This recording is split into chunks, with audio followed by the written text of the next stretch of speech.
Pergi ke desa mencari rotan untuk membuat meja dan kerusi. Keluarga SIGS ingin mengucapkan Selamat Hari Raya Aidilfitri. Saya Salverna Bonar, wartawan daripada SIGS TV, ingin membuat liputan berita di Asrama Malaysia Johor, Sekolah Menengah Kebangsaan Perempuan Sultan Ibrahim. Untuk makluman semua, sekolah kami sedang mengadakan majlis iftar jama'i. Pada petang ini, kami berbesar hati kerana akan berbuka puasa bersama pelbagai pihak daripada Kementerian Pendidikan Malaysia. Bersama saya pada ketika ini adalah Tuan Haji Azman bin Adnan, Pengarah Bahagian Pengurusan Sekolah Harian, Kementerian Pendidikan Malaysia. Selamat sejahtera Tuan. Selamat sejahtera. Izinkan saya untuk mengemukakan dua soalan. Okey. Soalan pertama, Asrama Malaysia merupakan asrama yang terdiri daripada pelbagai kaum, bangsa dan agama yang berbeza. Pada pandangan Tuan, bagaimanakah semangat perpaduan dapat diterapkan dalam kalangan pelajar di asrama? Okey, ini soalan yang sangat menarik. Kita pun sudah maklum bahawa masyarakat di Malaysia ni adalah daripada pelbagai kaum, multiracial. So, perpaduan ini perlu kita pupuk seawal anak-anak kita berada di sekolah. Jadi, inisiatif Kementerian Pendidikan Malaysia melaksanakan apa yang kita sebut sebagai program sekolah asrama Malaysia ini ataupun AMAL adalah untuk memastikan bahawa murid-murid yang datang daripada pelbagai latar belakang, status sosioekonomi, apatah lagi daripada pelbagai ras dapat duduk dalam satu asrama yang mana konsep permufakatan, perpaduan antara berbagai kaum itu dapat diwujudkan. Dan ini apabila kita laksanakan akan dapat menyediakan generasi Malaysia menjadi generasi yang memahami tentang situasi negara mereka yang multiracial. Jadi kepelbagaian ras ini dapat disepadukan melalui kehidupan sehari-hari semasa berada di asrama. Jadi anak-anak pelbagai kaum ni akan mengetahui budaya, cara hidup, rakan-rakan mereka yang pelbagai. Jadi inilah antara aspirasi negara kita untuk memastikan generasi akan datang adalah generasi Malaysia yang memahami tentang kepelbagaian ini supaya kita dapat meneruskan tradisi kehidupan secara bersatu padu pada masa akan datang, insyaAllah. Jawapan yang sangat baik dan bernas, Tuan. Oh, ya. Yeah. Soalan seterusnya. Okey. Tinggal di asrama akan menjadi kenangan yang terpahat di minda pelajar. Harap Tuan dapat berkongsi pengalaman tersebut. Ya, seperti pernah saya sebutkan tadi, kehidupan semasa di alam persekolahan adalah kehidupan yang paling menarik dalam kehidupan kita. Kerana kita berada di alam persekolahan selama 6 tahun di sekolah rendah, 5 tahun di sekolah menengah dan 11 tahun kehidupan kita berada di alam rendah dan menengah itu disambung lagi dengan beberapa tahun di universiti akan menjadi kenangan yang paling berharga dalam kehidupan kita. So, seperti yang saya selalu sebutkan kepada anak-anak yang tinggal di asrama, kutiplah seberapa banyak pengalaman kehidupan selama 5 tahun berada di asrama ini supaya kita memperoleh bukan sahaja pengetahuan tetapi kemahiran dan juga kepelbagaian pengalaman. Sepanjang 5 tahun tu untuk kita jadikan sebagai sempadan dalam kehidupan kita bila kita masuk ke alam kehidupan bermasyarakat nanti. Percayalah cakap saya, bila kita keluar daripada universiti nanti, kita berkeluarga, kita duduk dalam alam masyarakat, kita akan rindukan kenangan kita bersama dengan sahabat-sahabat kita semasa berada di sekolah, berada di asrama, dan ketika itu akan tercetus dalam hati dan sanubari kita, bilakah saya akan bertemu dengan kawan-kawan lama semasa saya berada di sekolah. Sebab tu ramai kalangan kita yang akan buat reunion untuk bersama dengan kawan-kawan daripada tadika, sekolah rendah, sekolah menengah, universiti, duduk asrama dan sebagainya kan. Jadi inilah sebenarnya kenangan yang paling berharga kepada kita. Saya juga ada pengalaman duduk di asrama. Saya masa sekolah dulu saya pernah tinggal di asrama. Saya pernah melalui kehidupan belajar di asrama, makan di menu asrama dan aktiviti-aktiviti semasa di asrama. Dan inilah sebenarnya yang membantu saya untuk mematangkan diri saya. Apabila saya masuk universiti dan apabila saya berada di alam masyarakat. Asrama ni bukan saja mendidik kita dari segi pengetahuan kita, upayaan kognitif kita, tetapi melatih kita dari segi kemahiran soft skill kita. Kan macam adik tadi kan bila mewawancara itu salah satu daripada soft skill dari segi communication.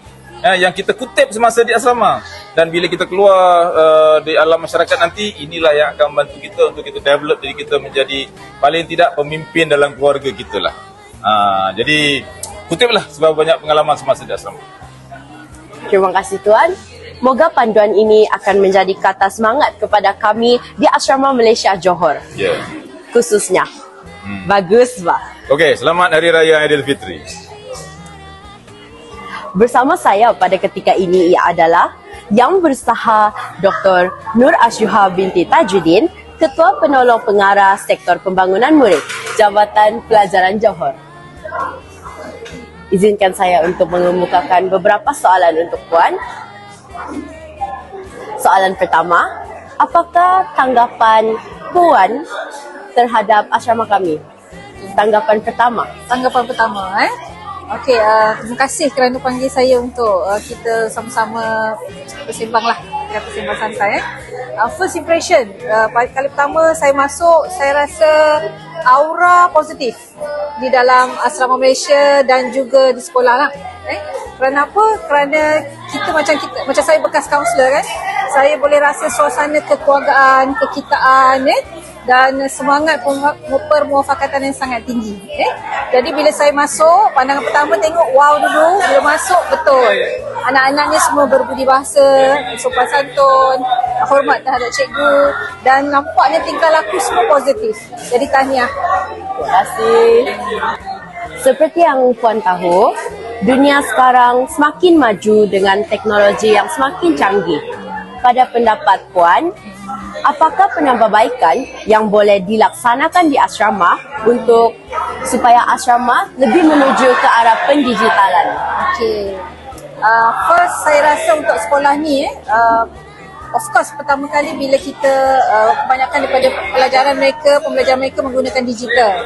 Digital, kalau di asrama ni, contohnya asrama, kita sediakan satu platform untuk mereka berkomunikasi atau berinteraksi dengan alam maya ini. Maksudnya dengan menyediakan bilik-bilik, makmal-makmal ataupun komputer-komputer yang boleh mereka berinteraksi mencari sos-sos perkara-perkara yang boleh berkaitan dengan pelajaran mereka. Of course untuk pelajaran Jadi bagusnya kalau sekolah dapat sediakan macam satu ruang untuk pelajar melayari internet ke arah kebaikan lah. Misal contoh cikgu bagi tugasan, dia mencari Jadi dengan cara macam itu pelajar kita akan lebih advance, akan lebih berfikiran matang, mendapat idea-idea yang bernas daripada salah satu sumbernya internet lah. Jadi kalau sekolah sendiri dapat menyediakan satu ruang bilik ataupun akses komputer dan sebagainya, pelajar tak boleh bawa handphone kan kat sekolah, kat asrama pun tak boleh. Jadi sekolah sediakan. Jadi tak adalah mereka rasa nak balik rumah saja sebab nak pegang handphone kan. Betul. Di sekolah, di asrama telah menyediakan platform tersebut. Itu cadangan saya lah. Terima kasih Puan kerana telah memberikan maklumat yang amat bermanfaat kepada kami sebagai para asramawati. Okay, good luck. Moga asrama ini bertambah positif auranya dan dari masa ke semasa pelajar dilahirkan mampu kekal sebagai masyarakat yang positif. InsyaAllah. Terima kasih. Terima kasih Puan. Tagline saya, bagus Wah. Maju. Assalamualaikum Tuan, Assalamualaikum. saya nak tanya tentang pendapat Tuan tentang SIGS TV. Okey, saya sebenarnya ingin mengucapkan tahniah kepada SIGS yang telah dapat mewujudkan SIGS TV. Bagi saya ini adalah merupakan satu medium kepada medium komunikasi di sekolah yang mana semua aktiviti program yang ada di sekolah ini boleh disiarkan melalui SIGS TV. Khalayaknya ianya akan melibatkan bukan saja murid tapi guru dan juga ibu bapa. So ibu bapa yang berada di luar sana akan dapat mengetahui semua perkembangan berkaitan dengan SJS dari segi akademik, kurikulum dan program-program yang dianjurkan oleh pihak sekolah sama di sekolah maupun di asrama. Dan yang paling penting bagi saya, kewujudan SIGS TV ini adalah satu manifestasi respon daripada pihak sekolah terhadap Pelan Pembangunan Pendidikan Malaysia 2013-2025. Kerana dalam aspirasi murid, salah satu daripada kemahiran yang kita nak ialah kemahiran dari segi komunikasi. So melalui SIGS TV ini, banyak sebenarnya skill berkaitan dengan komunikasi dapat diketengahkan kepada anak-anak pelajar supaya tahap komunikasi anak-anak kita juga semakin meningkat dari masa ke semasa. So ini adalah antara wahana medium anak-anak pelajar untuk memperoleh skill melalui aktiviti-aktiviti yang ada di sekolah dan disiarkan melalui SIGS TV. So tahniah kepada pihak sekolah atas inisiatif yang sangat murni ini. Okay, terima kasih Tuan. Okey. Apa harapan Tuan tentang SIGS TV?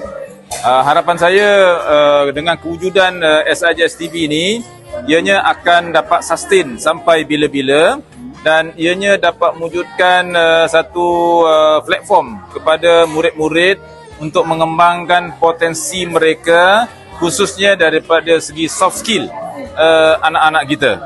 Dan saya harap SIGS TV ini dapat dioptimumkan dan bagilah peluang kepada semua murid daripada tingkatan 1 sampai tingkatan 5 untuk memperlihatkan kemahiran komunikasi mereka melalui semua program yang dianjurkan oleh pihak sekolah. Tahniah. Terima kasih Tuan kerana Okey. sudi menjawab soalan kami. Okey. And terima kasih juga sebab sudi datang ke asrama kami untuk melawat dan sekali. Okey, terima kasih. Tuan. Okey. Kami dari Ahmad Johor mengucapkan